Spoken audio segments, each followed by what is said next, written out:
Order, Angela. I appreciate your resilience today. Protect me to be listened to in silence. Oh, that's unfair. Thank you, Mr. Speaker.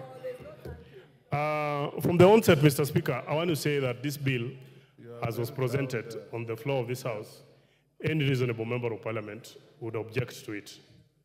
Because there is no way, Mr. Speaker, even our colleagues who are on government side would sit here and agree to some of the proposals that are actually in this bill. Let me begin with the sugarcane transporters. When you charge VAT on transport, I come from a sugar belt area, Mr. Speaker.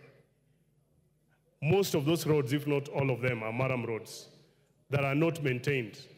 So when you're saying that they utilize the roads and they're spoiling them, we are sometimes just lucky if the factories themselves actually do it. Mr. Speaker, the taxation on bread in itself, many members, though in this House, do not eat bread, not because they cannot afford. They do not eat bread because they have other alternatives or they've sought other healthy issues, types of food that they want to actually take. But the common man relies on bread as a staple food. So trying to tax it really, Mr. Speaker, is completely out of this space. Taxation on motor vehicle based on value also does not make sense. Mr. Speaker, someone who is driving a Probox and someone driving a V8, like many members on the floor of this House, utilize the same space, they apply the same weight on the road. If you're going to tax them, and you tax them, it would have been disproportionate in terms of taxation. So therefore, this was actually not making sense.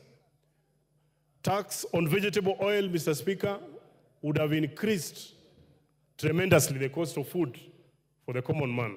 So any reasonable person on the floor of this House, regardless on which side you sit, would definitely then oppose this particular one.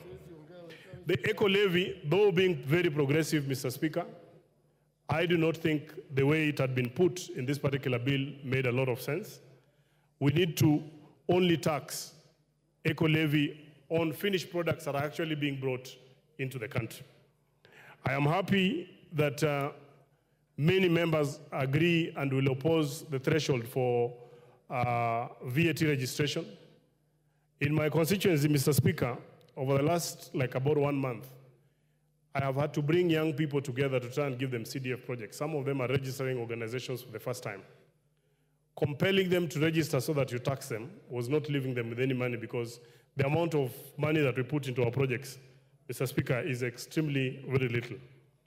Having said that, Mr. Speaker, I just want to urge my colleagues that the best thing for us, that it is this House, the 13th Parliament, that must stand to be counted. We have a more enlightened public, and I want to commend the committee because of the extensive public participation.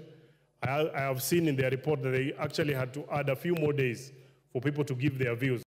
How I wish, Mr. Speaker, that in the next bill and maybe all the other bills, we can even extend it not only to the members of the committee, but to the whole House, so that members can even caucus on specific bills that require a lot of input from the people. But then what I want to say is that anyone who believes that this bill is not right must then come to the floor of the House, including myself, to propose and support the amendments that are going to leave the bill more responsive to the needs of the people. Instead of just saying that we oppose it, it is in this House, and I am going to be in this House to propose my own amendments that are going to favor the Mwananchi, and the ones that have actually been brought that favor, we will actually support them. Thank you, Mr. Speaker. I submit. But for now, thank you, Mr. Speaker. I arise also to support this motion, in spite of the fact that I received so many messages, so many calls, advising me to reject this bill. Mr. Speaker, one of the callers is a young man who is my neighbor. So he told me he has read so much on social media and he feels I should say no. So I asked the young man, why are you saying I vote no? why specifically. So he told me like the price of bread has increased from 45 to around 90 shillings. So I told him which type of bread is this. Then he was talking of 400 grams bread. So I just told him straight, go to the shop and find out what it is presently. Mr. Speaker, I noted that there was a lot of misinformation to our youth, the so-called Generation C, that is causing them even to riot on the streets. Mr. Speaker, why I support this particularly is because of the direction this country is now taking. I'm realizing now, when you look at this finance bill, what I'm seeing now, this country is going the direction of consuming locally produced products.